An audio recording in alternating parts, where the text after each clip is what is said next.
रोचक और ज्ञानवर्धक कहानियों की श्रृंखला में आपका स्वागत है।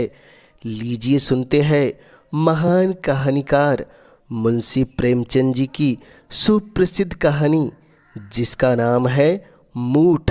तो लीजिए प्रारंभ है कहानी। डॉक्टर जयपाल ने प्रथम श्रेणी की सनद पाई थी, पर इसे भाग्य ही कहिए या व्यावसायिक सिद्धांतों का अज्ञान कि उन्हें अपने व्यवसाय में कभी उन्नत अवस्था नहीं मिली। उनका घर सकरी गली में था, पर उनके जी में खुली जगह में घर लेने का विचार तक न उठा।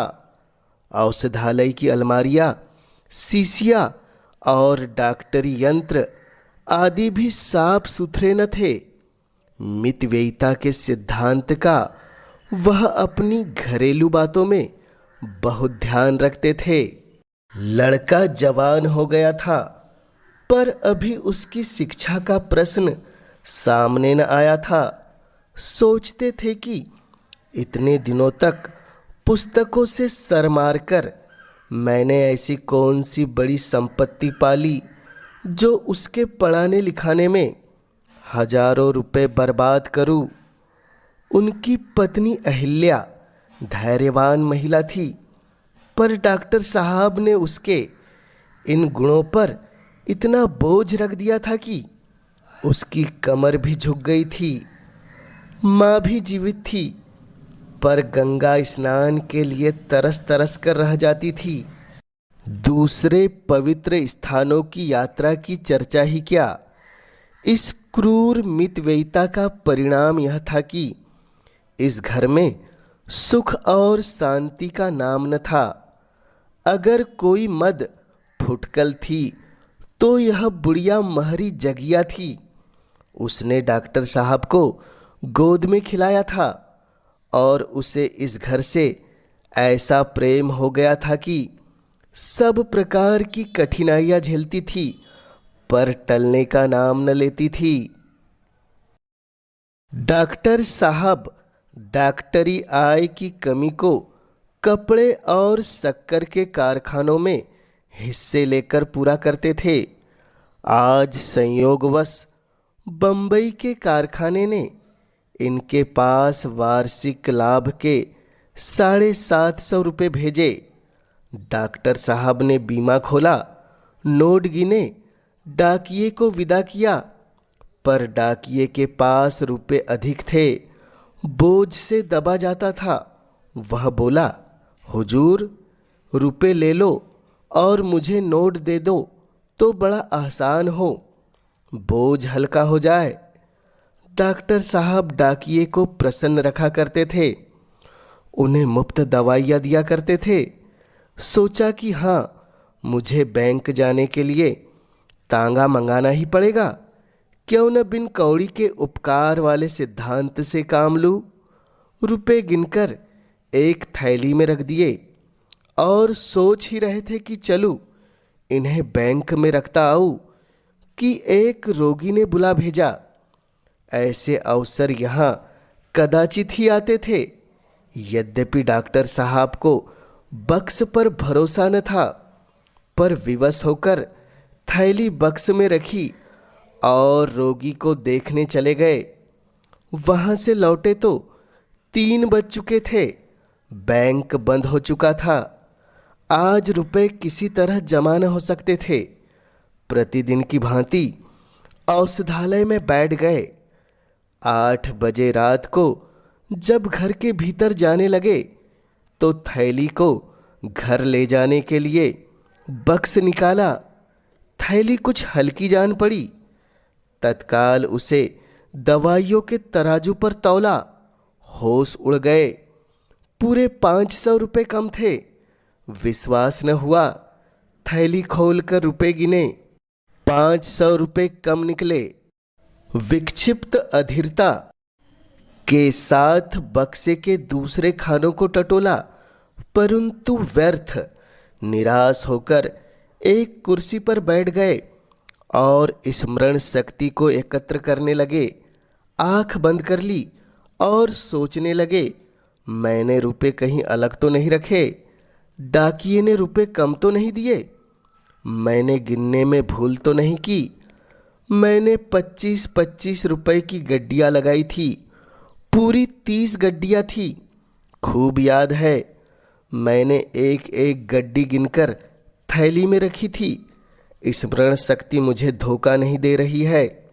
सब मुझे ठीक ठाक याद है। बक्स का ताला भी बंद कर दिया था। किंतु ओह, अब समझ में आ गया। कुंजी मेज पर ही छोड़ दी। जल्दी के मारे मुझे जेब में रखना ही मैं भूल गया। वह अभी तक मेज पर पड़ी है। बस यही बात है, कुंजी जेब में डालने की याद ही नहीं रही। परंतु ले कौन गया? बाहर दरवाजे बंद थे। घर में धरे रुपए पैसे कोई छूता नहीं। आज तक कभी ऐसा अवसर नहीं आया। अवश्य यह किसी बाहरी आदमी का काम हो सकता है कि कोई दरवाज़ा खुला रह गया और कोई यहाँ दवा लेने आया हो, कुंजी मेज पर पड़ी देखी हो और बक्सा खोलकर रुपए निकाल लिया हो। इसी से मैं रुपए नहीं लिया करता। कौन ठिकाना, डाकिए की ही करतूत हो। बहुत संभव है उसने मुझे बक्से में थैली रखते देखा था। रुपए जमा हो जाते तो मेरे पास पूरे 1000 रुपये हो जाते। ब्याज जोड़ने में सरलता होती। क्या करूं? पुलिस को खबर दूं? व्यर्थ बैठे बिठाए उलझन मोल लेनी है। टोले भर के आदमियों की दरवाजे पर भीड़ होगी। 10-5 आदमियों को गालियां खानी पड़ेगी और फल कुछ नहीं। तो क्या धीरज धर कर बैठा रहूं? कैसे धीरज धरूं? यह कोई सेंत मेत मिला धन तो नहीं था। हराम की कौड़ी होती तो समझता कि जैसे आई वैसी गई। यहाँ एक एक पैसे अपने पसीने के है। मैं जो इतनी मितव्ययिता से रहता हूँ, इतने कष्ट से रहता हूँ, कंजूस प्रसिद्ध हूँ। घर के आवश्यक व्यय में भी काट छाट करता हूँ। क्या इसलिए कि किसी उचक्के के लिए मनोरंजन का सामान जुटाऊं? मुझे रेशम से घृणा नहीं।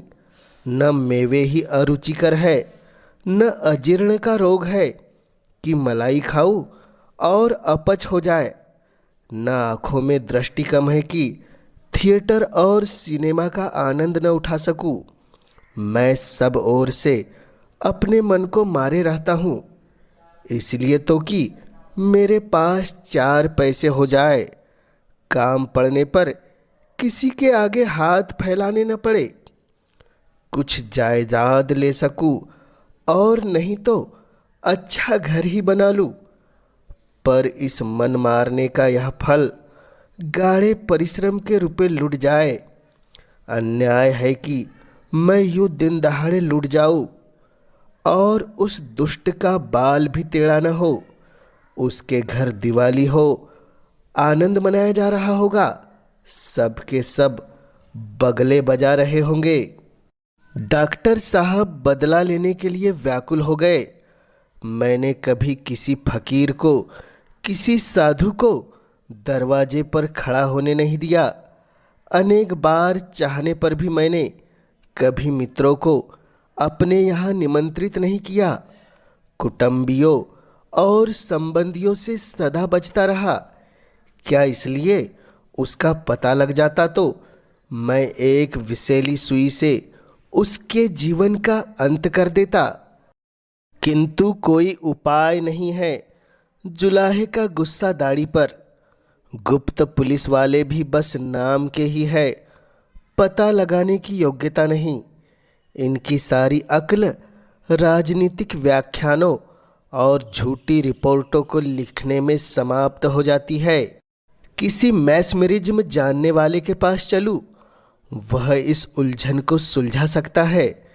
सुनता हूँ यूरोप और अमेरिका में बहुत चोरियों का पता इसी उपाय से लग जाता है। पर यहाँ ऐसा मैस्मरिज्म का पंडित कौन है? और मैस्मरिज्म के उत्तर सदा विश्वसनीय नहीं होते। ज्योतिषियों के समान वे भी अनुमान और अटकल के अनंत सागर में डुबकियां लगाने वाले हैं। कुछ लोग नाम भी तो निकालते हैं। मैंने कभी उन कहानियों पर विश्वास नहीं किया, परंतु कुछ न कुछ इसमें तत्व है अवश्य। नहीं तो इस प्रकृति उपासना के युग में इनका अस्तित्व ही न रहता। आजकल के विद्वान भी तो आत्मिक बल का लोहा मानते जाते हैं। पर मान लो किसी का नाम बतला ही दिया तो मेरे हाथ में बदला चुकाने का कौन सा उपाय है? अंतर्ज्ञान साक्षी का काम नहीं दे सकता। एक क्षण के लिए मेरे जी को शांति मिल जाने के सिवाय और इससे क्या लाभ है? हाँ, खूब याद आया। नदी की ओर जाते हुए वह जो एक ओझा बैठता है, उसके करतब की कहानियाँ प्रायः सुनने में आती है। सुनता हूँ गए हुए धन का पता बतला देता है, रोगियों को बातों ही बात में चंगा कर देता है, चोरी के माल का पता लगा देता है, मूठ चलाता है। मूठ की बड़ी बड़ाई सुनी है। मूठ चली और चोर के मुंह से रक्त जारी हुआ। जब तक वह माल न लौटा दे रक्त बंद नहीं होता। यह निशाना बैठ जाए तो मेरी हार्दिक इच्छा पूरी हो जाए। मुंह मांगा फल पाऊंगा, रुपए भी मिल जाए, चोर को शिक्षा भी मिल जाए। उसके यहाँ सदा लोगों की भीड़ लगी रहती है। उसमें कुछ कर्तव्य न होता तो इतने लोग क्यों जमा होते? उसकी मुखाकृति से एक प्रतिभा बरसती है। आजकल के शिक्षित लोगों को तो इन बातों पर विश्वास नहीं है, पर नीच और मूर्ख मंडली में उसकी बहुत चर्चा है। भूत प्रेत आदि की कहानियाँ प्रतिदिन ही सुना करता हूँ। क्यों न उसी ओझे के पास चलूँ? मान लो कोई लाभ न हुआ तो हानि ही क्या हो जाएगी? जहाँ 500 रुपये गए, 2-4 रुपये का खून और सही। यह समय अच्छा है, भीड़ कम होगी, चलना चाहिए। अपने जी में यह निश्चय करके डॉक्टर साहब उस ओझे के घर की ओर चले। जाड़े की रात थी, 9 बज गए थे। रास्ता लगभग बंद हो गया था। कभी कभी घरों से रामायण की ध्वनि कानों में आ जाती थी। कुछ देर के बाद बिल्कुल सन्नाटा हो गया। रास्ते के दोनों ओर हरे भरे खेत थे। सियारों का हुआना सुन पड़ने लगा। जान पड़ता है इनका दल कहीं पास ही में है। डॉक्टर साहब को प्रायः दूर से इनका सुरीला स्वर सुनने का सौभाग्य हुआ था, पास से सुनने का नहीं। इस समय इस सन्नाटे में और इतने पास से उनका चीखना सुनकर उन्हें डर लगा। कई बार अपनी छड़ी धरती पर पटकी और पैर धमकाए। सियार बड़े डरपोक होते हैं, आदमी के पास नहीं आते। पर फिर संदेह हुआ, कहीं इनमें कोई पागल हो तो उसका कांटा तो बचता ही नहीं। यह संदेह होते ही कीटाणु, बैक्टीरिया, पास्टियार, इंस्टीट्यूट और कसेलियों की याद उनके मस्तिष्क में चक्कर काटने लगी। वह जल्दी जल्दी पैर बढ़ाए जाते थे। एकाएक जी में विचार उठा, कहीं मेरे ही घर से किसी ने रुपए उठा लिए हो तो? वे तत्काल ठिठक गए, पर एक ही क्षण में उन्होंने इसका भी निर्णय कर लिया। क्या हर्ज है? घर वालों को तो और भी कड़ा दंड मिलना चाहिए। चोर की मेरे साथ सहानुभूति नहीं हो सकती, पर घर वालों की सहानुभूति का मैं अधिकारी हूँ। उन्हें जानना चाहिए कि मैं जो कुछ करता हूँ उन्हीं के लिए करता हूँ। रात दिन मरता हूँ तो उन्हीं के लिए मरता हूँ। यदि इस पर भी वे मुझे यूं धोखा देने के लिए तैयार हो तो उससे अधिक कृतघ्न, उनसे अधिक अकृतघ्न, उनसे अधिक निर्दय और कौन होगा? उन्हें और भी कड़ा दंड मिलना चाहिए। इतना कड़ा, इतना शिक्षाप्रद कि फिर कभी किसी को ऐसा करने का साहस न हो। बुद्धू ने डॉक्टर साहब को देखकर तुरंत बोतल छिपा दी और नीचे उतरकर सलाम किया। घर से एक बुढ़िया ने मोंढा लाकर उनके लिए रख दिया। डॉक्टर साहब ने कुछ झेपते हुए सारी घटना कह सुनाई। बुद्धू ने कहा, हुजूर, यह कौन बड़ा काम है। अभी इसी इतवार को दरोगा जी की घड़ी चोरी हो गई थी। बहुत कुछ तहकीकात की, पता न चला। मुझे बुलाया, मैंने बात ही बात में पता लगा दिया। 5 रुपये इनाम दिए। कल की बात है, जमादार साहब की घोड़ी खो गई थी। चारों तरफ दौड़ते फिरते थे। मैंने ऐसा पता बता दिया कि घोड़ी चरती हुई उन्हें मिल गई। इसी विधा की बदौलत हुजूर हुक्काम सभी मानते हैं। डॉक्टर को दरोगा और जमादार की चर्चा न रुचि। इन सब गवारों की आंखों में जो कुछ है वह दरोगा और जमादार ही है। वह बोले, मैं केवल चोरी का पता लगाना चाहता।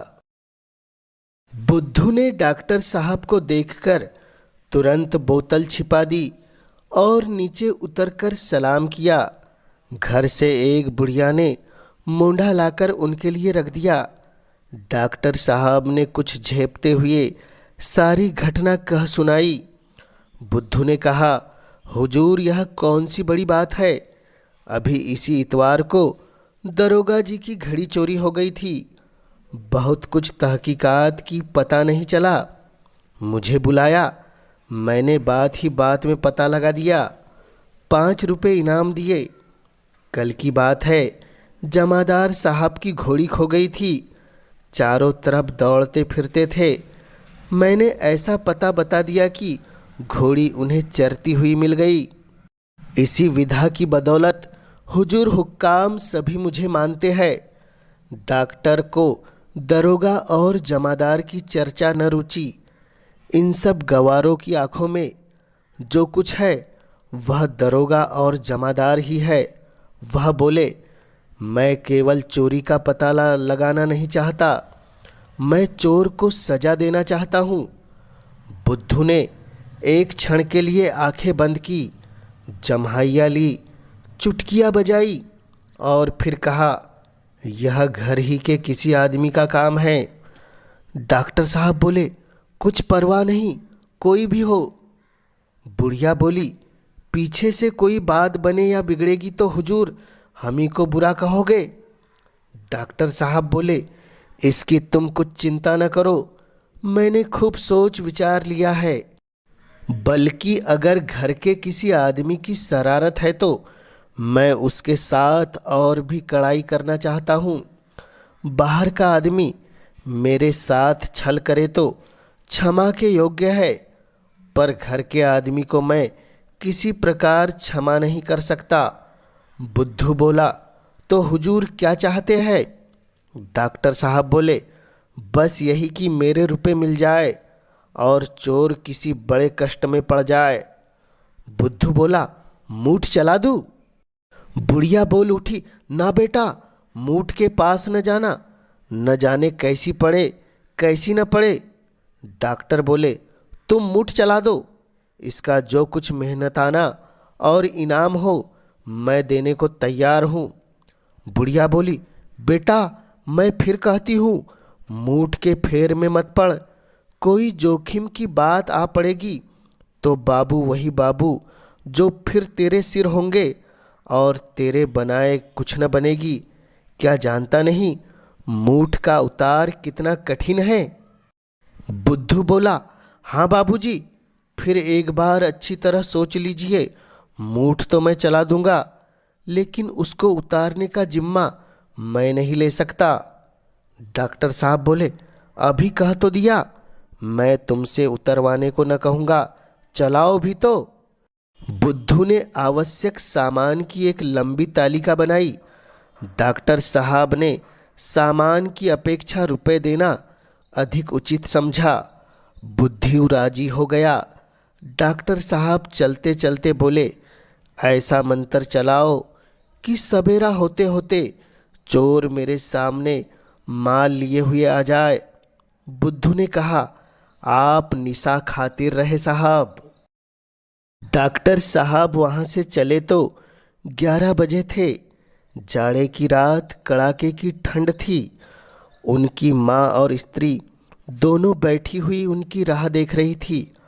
वह जी को बहलाने के लिए बीच में एक अंगीठी रख ली थी, जिसका प्रभाव शरीर की अपेक्षा विचार पर पड़ता गया। यहाँ कोयला विलास्य पदार्थ समझा जाता था। बुढ़िया महिरी वहीं फटा टाट का टुकड़ा ओढ़े पड़ी थी। वह बार बार उठकर अपनी अंधेरी कोठरी में जाती, आले पर कुछ टटोल कर देखती और फिर अपनी जगह पर आकर पड़ी रहती।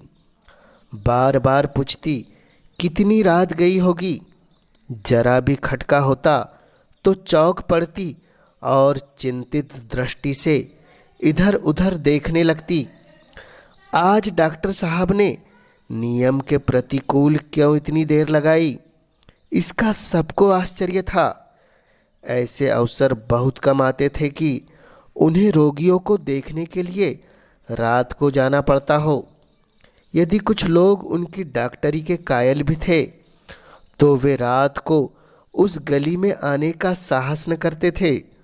सभा सोसाइटियों में जाने की उन्हें रुचि न थी। मित्रों से भी उनका मेल जोल न था। माँ ने कहा, जाने कहाँ चला गया, खाना बिल्कुल पानी हो गया। अहिल्या बोली, आदमी जाता है तो कहकर जाता है, आधी रात से ऊपर हो गई। माँ बोली, कोई ऐसे ही अटक हो गई होगी, नहीं तो वह कब से घर निकलता है। अहिल्या बोली, मैं तो अब सोने को जाती हूँ। उनका जब जी चाहे तब आए, कोई सारी रात बैठा पहरा थोड़ी भी देगा। यही बातें हो रही थी कि डॉक्टर साहब घर आ पहुँचे। अहिल्या संभल बैठी, जगिया उठकर खड़ी हो गई और उनकी ओर सहमी हुई आंखों से ताकने लगी। माँ ने पूछा, आज कहाँ इतनी देर लगा दी। डॉक्टर साहब बोले, तुम लोग तो सुख से बैठी हो ना, हमें देर हो गई, इसकी तुम्हें क्या चिंता। जाओ सुख से सो। इन ऊपरी दिखावटी बातों से मैं धोखे में नहीं आता। अवसर पाओ तो गला काट लो, इस पर चली हो बात बनाने। माँ ने दुखी होकर कहा, बेटा ऐसी जी दुखाने वाली बातें क्यों करते हो। घर में तुम्हारा कौन बैरी है जो तुम्हारा बुरा चेतेगा। डॉक्टर बोला, मैं किसी को अपना मित्र नहीं समझता, सभी मेरे बैरी है, मेरे प्राणों के ग्राहक है। नहीं तो क्या आंख ओझल होते ही मेरी मेज से 500 रुपये उड़ जाए। दरवाजे बाहर से बंद थे, कोई गैर आया नहीं, रुपए रखते ही उड़ गए। जो लोग इस तरह मेरा गला काटने पर उतारू हो, क्यों कर उन्हें मैं अपना समझूं। मैंने खूब पता लगा लिया है। अभी एक ओझे के पास से चला आ रहा हूँ। उसने साफ कह दिया कि घर ही के किसी आदमी का काम है। अच्छी बात है, जैसी करनी वैसी भरनी। मैं भी बता दूंगा कि मैं अपने बैरियों का शुभचिंतक नहीं हूँ। यदि बाहर का आदमी होता तो कदाचित मैं जाने भी देता, पर जब घर के आदमी, जिनके लिए रात दिन चक्की पीसता हूँ, मेरे साथ ऐसा छल करे तो वे इसी योग्य है कि उनके साथ जरा भी रियायत न की जाए। देखना सवेरे तक चोर की क्या दशा होती है। मैंने ओझे से मूठ चलाने को कह दिया है। मूठ चली और उधर चोर के प्राण संकट में पड़े। जगिया घबरा कर बोली, भैया मूठ में जान का जोखिम है। डॉक्टर बोले, चोर की यही सजा है। जगिया बोली, किस ओझे ने चलाया है। डॉक्टर बोले, बुद्धू चौधरी ने। जगिया बोली, अरे राम, उसकी मूठ का तो उतार ही नहीं। डॉक्टर अपने कमरे में चले गए तो माँ ने कहा, सूम का धन शैतान खाता है, 500 रुपये कोई मुँह मार कर ले गया, इतने में तो मेरो सातों धाम हो जाते। अहिल्या बोली, कंगन के लिए बरसों से झीक रही हूँ, अच्छा हुआ मेरी आह पड़ी है। माँ बोली, भला घर में उसके रुपए कौन लेगा? अहिल्या बोली, किवाड़ खुले होंगे, कोई बाहरी आदमी उड़ा ले गया होगा। माँ ने कहा, उसका विश्वास क्यों कर आ गया कि घर ही के किसी आदमी ने रुपए चुराए हैं। अहिल्या बोली, रुपए का लोभ आदमी को शक्की बना देता है। रात का 1 बजा था। डॉक्टर जयपाल भयानक स्वप्न देख रहे थे। एकाएक अहिल्या ने आकर कहा, जरा चलकर देखिए जगिया का क्या हाल हो रहा है। जान पड़ता है जीभ ऐड गई, कुछ बोलती ही नहीं, आंखें पथरा गई है। डॉक्टर चौंक कर उठ बैठे, एक क्षण तक इधर उधर ताकते रहे, मानो सोच रहे थे यह भी स्वप्न तो नहीं है। तब बोले, क्या कहा? जगिया को क्या हो गया? अहिल्या ने फिर जगिया का हाल कहा। डॉक्टर के मुख पर हल्की सी मुस्कुराहट दौड़ गई। वह बोले, चोर पकड़ा गया, मूठ ने अपना काम किया। अहिल्या बोले, और जो घर के किसी आदमी ने ले लिए होते तो? डॉक्टर बोला, तो उसकी भी यही दशा होती, सदा के लिए सीख जाता। अहिल्या बोली, 500 रुपये के पीछे प्राण ले लेते? डॉक्टर साहब बोले, 500 रुपये के लिए नहीं, आवश्यकता पड़े तो 5000 खर्च कर सकता हूँ, केवल छल कपट का दंड देने के लिए। अहिल्या बोली, बड़े निर्दयी हो। डॉक्टर साहब बोले, तुम्हें सिर से पैर तक सोने से लाद दूँ तो मुझे भलाई का पुतला समझने लगो? क्यों? खेद है कि मैं तुमसे यह सनद नहीं ले सकता। यह कहते हुए वह जगिया की कोठरी में गए।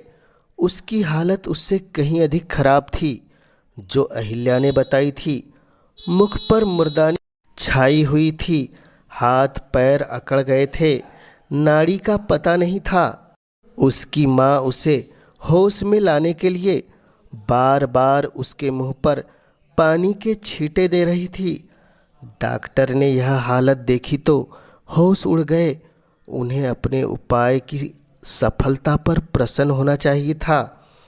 जगिया ने रुपए चुराए, इसके लिए अब अधिक प्रमाण की आवश्यकता नहीं थी, परंतु मूठ इतनी जल्दी प्रभाव डालने वाली है और घातक वस्तु है, इसका उन्हें अनुमान भी न था। वे चोर को एड़ियाँ रगड़ते, पीड़ा से कराहते और तड़पते देखना चाहते थे। बदला लेने की इच्छा आशातीत सफल हो रही थी, परंतु वहाँ नमक की अधिकता थी जो कौर को मुंह के भीतर धंसने नहीं देती। यह दुखमय दृश्य देखकर प्रसन्न होने के बदले उनके हृदय पर चोट लगी। रोब में हम अपनी निर्दयता और कठोरता का भ्रम मूलक अनुमान कर लिया करते हैं। प्रत्यक्ष घटना विचार से कहीं अधिक प्रभावशालिनी होती है। रणस्थल का विचार कितना कवित्वमय है, युद्ध आवेश का काव्य कितनी गर्मी उत्पन्न करने वाला है, परंतु कुचले हुए शव के कटे हुए अंग प्रत्यंग देखकर कौन मनुष्य है जिसे रोमांच न हो आवे। दया मनुष्य का स्वाभाविक गुण है। इसके अतिरिक्त इसका उन्हें अनुमान न था कि जगिया जैसी दुर्बल आत्मा मेरे रोष पर बलिदान होगी। वह समझते थे मेरे बदले का वार किसी सजीव मनुष्य पर होगा। यहाँ तक कि वे अपनी स्त्री और लड़के को भी इस वार के योग्य समझते थे, पर मरे को मारना, कुचले को कुचलना उन्हें अपना प्रतिघात मर्यादा के विपरीत जान पड़ता। जगिया का यह काम क्षमा के योग्य था। जिसे रोटियों के लाले हो, कपड़ों को तरसे, जिसकी आकांक्षा का भवन सदा अंधकारमय हो, जिसकी इच्छाएं कभी पूरी न हुई हो, उसकी नीयत बिगड़ जाए तो आश्चर्य की बात नहीं। वे तत्काल औषधालय में गए। होश में लाने की जो अच्छी अच्छी औषधियाँ थी उनको मिलाकर एक मिश्रित नई औषधि बना लाए। जगिया के गले में उतार दी। कुछ लाभ न हुआ। तब विद्युत यंत्र ले आए और उसकी सहायता से जगिया को होश में लाने का यत्न करने लगे। थोड़ी ही देर में जगिया की आंखें खुल गई। उसने सहमी हुई दृष्टि से डॉक्टर को देखा, जैसे लड़का अपने अध्यापक की छड़ी की ओर देखता है, और उखड़े हुए स्वर में बोली, हाय राम, कलेजा फूंका जाता है। अपने रुपए ले लो, आले पर एक हांडी में है, उसी में रखे हुए है। मुझे अंगारों पे मत जला। मैंने तो यह रुपए तीरथ करने के लिए चुराए थे। क्या तुझे तरस नहीं आता? मुट्ठी भर रुपयों के लिए मुझे आग में जला रहा है। मैं तुझे ऐसा काला नहीं समझती थी। हाय राम। यह कहते कहते वह फिर मूर्छित हो गई। नाड़ी बंद हो गई। होठ नीले पड़ गए। शरीर के अंगों में खिंचाव होने लगा। डॉक्टर ने दीन भाव से अहिल्या की ओर देखा और बोले, मैं तो अपने सारे उपाय कर चुका। अब इसे होश में लाना मेरी सामर्थ्य के बाहर है। मैं क्या जानता था कि यह अभागी मूठ इतनी घातक होती है। कहीं इसकी जान पर बन गई तो जीवन भर पछताना पड़ेगा। आत्मा की ठोकरों से कभी छुटकारा न मिलेगा। क्या करूं? बुद्धि कुछ काम नहीं करती। अहिल्या बोली, सिविल सर्जन को बुलाओ, कदाचित वह कोई अच्छी दवा दे दे। किसी को जानबूझकर आग में धकेलना नहीं चाहिए। डॉक्टर साहब बोले, सिविल सर्जन इससे अधिक और कुछ नहीं कर सकता जो मैं कर चुका। हर घड़ी इसकी दशा और गिरती जाती है। न जाने हत्यारे ने कौन सा मंत्र चला दिया। उसकी माँ मुझे बहुत समझाती रही, पर मैंने क्रोध में उसकी बातों की जरा भी परवाह नहीं की। माँ बोली, बेटा तुम उसी को बुलाओ जिसने मंत्र चलाया है। पर क्या किया जाएगा? कहीं मर गई तो हत्या सिर पर पड़ेगी, कुटुंब को सदा सताएगी। 2 बज रहे थे। ठंडी हवा हड्डियों में चुभी जाती थी। डॉक्टर लंबे पाँव बुद्धू चौधरी के घर की ओर चले जाते थे। इधर उधर व्यर्थ आंखें दौड़ाते थे कि कोई इक्का या तांगा मिल जाए। उन्हें मालूम होता था कि बुद्धू का घर बहुत दूर हो गया। कई बार धोखा हुआ, कहीं रास्ता तो नहीं भूल गया। कई बार इधर आया हूँ, यह बाग तो कभी मिला ही नहीं। लेटर बक्सा भी सड़क पर कभी नहीं देखा। यह पुल तो कदापि न था। अवश्य राह भूल गया। किससे पूछूं? वे अपनी स्मरण शक्ति पर झुंझलाए और उसी ओर थोड़ी दूर तक चले। पता नहीं दुष्ट इस समय मिलेगा भी या नहीं। शराब में मस्त पड़ा होगा। कहीं इधर बेचारी चल न बसी हो। कई बार इधर उधर घूम जाने का विचार हुआ, पर अंतः प्रेरणा ने सीधी राह से हटने न दिया। यहाँ तक कि बुद्धू का घर दिखाई पड़ा। डॉक्टर जगपाल की जान में जान आई। बुद्धू के दरवाजे पर जाकर जोर से कुंडी खटकाई। भीतर से कुत्ते ने असभ्यतापूर्ण उत्तर दिया, पर किसी आदमी का शब्द न सुनाई दिया। फिर जोर जोर से किवाड़ खटकाए। कुत्ता और भी तेज पड़ा। बुढ़िया की नींद टूटी। वह बोली, यह कौन इतनी रात गए किवाड़ तोड़ डालता है? डॉक्टर साहब बोले, मैं हूँ जो कुछ देर हुई तुम्हारे पास आया था। बुढ़िया ने बोली, पहचानी, समझ गई, इनके घर के किसी आदमी पर विपदा पड़ी, नहीं तो इतनी रात गए क्यों आते। पर अभी तो बुद्धू ने मूठ चलाई नहीं, उसका असर क्यों कर हुआ। समझाती थी तब न माने, खूब फंसे। उठकर कुप्पी जलाई और उसे लिए बाहर निकली। डॉक्टर साहब ने पूछा, बुद्धू चौधरी सो रहे हैं, जरा उन्हें जगा दो। बुढ़िया बोली, ना बाबूजी, इस बगत मैं न जगाऊंगी, मुझे कच्चा ही खा जाएगा। रात को लाट साहब भी आवे तो नहीं उठता। डॉक्टर साहब ने थोड़े शब्दों में पूरी घटना कह सुनाई और बड़ी नम्रता के साथ कहा कि बुद्धू को जगा दे। इतने में बुद्धू अपने ही आप बाहर निकल कर आया और आंखें मलता हुआ बोला, कहिए बाबूजी, क्या हुक्म है? बुढ़िया ने चिढ़कर कहा, तेरी नींद आज कैसे खुल गई? मैं जगाने आई होती तो मारने उठता। डॉक्टर बोले, मैंने सब माजरा बुढ़िया से कह दिया है, इसी से पूछो। बुढ़िया बोली, कुछ नहीं, तूने मूठ चलाई थी, रुपए इनके घर ही की महरी ने लिए है, अब उसका अब तक हो रहा है। डॉक्टर बोले, बेचारी मर रही है, कुछ ऐसा उपाय करो कि उसके प्राण बच जाए। बुद्धू बोला, यह तो आपने बुरी सुनाई, मूठ को फेरना सहज नहीं है। बुढ़िया बोली, बेटा जान जोखिम है, क्या तू जानता नहीं? कहीं उल्टे फेरने वाले पर ही पड़े तो जान बचाना ही कठिन हो जाए। डॉक्टर बोले, अब उसकी जान तुम्हारे ही बचाए बचेगी, इतना धर्म करो। बुढ़िया बोली, दूसरे के जान की खातिर कोई अपनी जान क्यों गाड़े में डालेगा?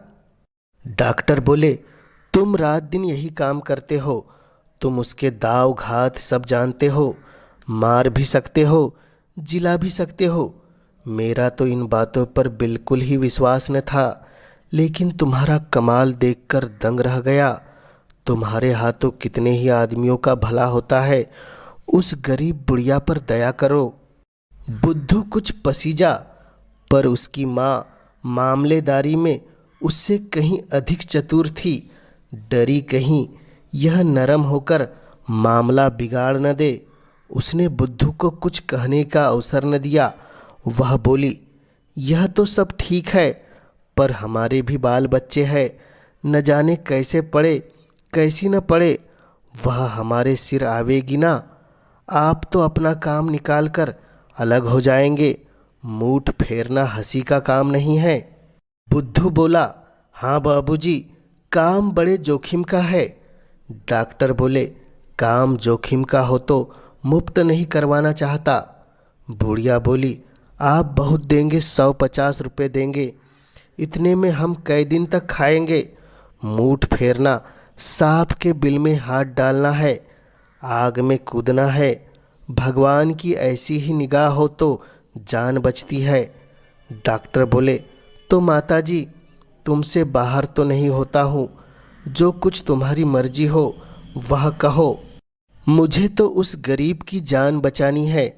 यहाँ बातों में देर हो रही है, वह मालूम नहीं उसका क्या हाल हुआ होगा। बुढ़िया बोली, देर तो आप ही कर रहे हैं, आप बात पक्की कर दे तो यह आपके साथ चला जाए। आपकी खातिर यह जोखिम अपने सिर ले रही हूँ, दूसरा होता तो झट इनकार कर जाती। आपके मुलाजे में पड़कर जानबूझकर जहर पी रही हूँ। डॉक्टर साहब को एक क्षण एक वर्ष जान पड़ रहा था। बुद्धू को उसी समय अपने साथ ले जाना चाहते थे। कहीं उसका दम निकल गया तो यह जाकर क्या बताएगा। उस समय उनकी आंखों में रुपयों का कोई मूल्य न था, केवल यही चिंता थी कि जगिया मौत के मुंह से निकल आए। जिस रुपये पर वह अपनी आवश्यकताओं और घर वालों की आकांक्षाएं निछावर करते, उसे दया के आवेश ने बिल्कुल तुच्छ बना दिया था। वह बोला, तुम ही बतलाओ, अब मैं क्या कहूँ, पर जो कुछ कहना झटपट कहना। बुढ़िया बोली, अच्छा तो 500 रुपये दीजिए, इससे कम में काम न होगा। बुद्धू ने माँ की ओर आश्चर्य से देखा और डॉक्टर साहब मूर्छित से हो गए। निराशा से बोले, इतना मेरे बुते के बाहर है, जान पड़ता है उसके भाग्य में मरना ही बदा है। बुढ़िया बोली, तो जाने दीजिए, हमें अपनी जान भार थोड़ी ही है, हमने तो अपने मुलाहिजे से इस काम का बीड़ा उठाया था। आओ बुद्धू, सो जाओ। डॉक्टर बोले, बूढ़ी माता, इतनी निर्दयता न करो। आदमी का काम आदमी से निकलता है। बुद्धू बोला, नहीं बाबूजी, मैं हर तरह से आपका काम करने को तैयार हूँ। इसने 500 कहे, आप कुछ कम कर दीजिए। हाँ, जोखिम का ध्यान रखिएगा। बुढ़िया बोली, तू जाकर सोता क्यों नहीं? इन्हें रुपए प्यारे है तो क्या मुझे अपनी जान प्यारी नहीं? कल को लहू थूकने लगेगा तो कुछ बनाए न बनेगी। बाल बच्चों को किसके ऊपर छोड़ेगा? है घर में कुछ? डॉक्टर साहब ने संकोच करते हुए 250 रुपये कहे। बुद्धू राजी हो गया। मामला तय हुआ। डॉक्टर साहब उसे साथ लेकर घर की ओर चले। उन्हें ऐसी आत्मिक प्रसन्नता कभी न मिली थी। हारा हुआ मुकदमा जीतकर अदालत से लौटने वाला मुकदमेबाज भी इतना प्रसन्न होगा, लपके चले जाते थे। बुद्धू से बार बार तेज चलने को कहते। घर पहुँचे तो जगिया को बिल्कुल मरने के निकट पाया। जान पड़ता था यही सांस अंतिम सांस है। उसकी माँ और स्त्री दोनों आंसू भरे निराश बैठी थी। बुद्धू को दोनों ने विनम्र दृष्टि से देखा। डॉक्टर साहब के आंसू भी न रुक सके। जगिया की ओर झुके तो आंसू की बूंदें उसके मुरझाए हुए पीले मुंह पर टपक पड़ी। स्थिति ने बुद्धू को सजग कर दिया। बुढ़िया के देह पर हाथ रखते हुए बोला, बाबूजी, अब मेरा किया कुछ नहीं हो सकता। यह दम तोड़ रही है। डॉक्टर साहब ने गिड़गिड़ाकर कहा, नहीं चौधरी, ईश्वर के नाम पर अपना मंत्र चलाओ। इसकी जान बच गई तो सदा के लिए मैं तुम्हारा गुलाम बना रहूँगा। बुद्धू बोला, आप मुझे जानबूझकर जहर खाने को कहते हैं। मुझे मालूम न था कि मूठ के देवता इस बखत इतने गर्म है। वह मेरे मन में बैठ कर रहे हैं। तुमने हमारा शिकार छीना तो हम तुम्हें निगल जाएंगे। डॉक्टर बोला, देवता को किसी तरह राजी कर लो। बुद्धू बोला, राजी करना बड़ा कठिन है। 500 रुपये दीजिए तो इनकी जान बचे।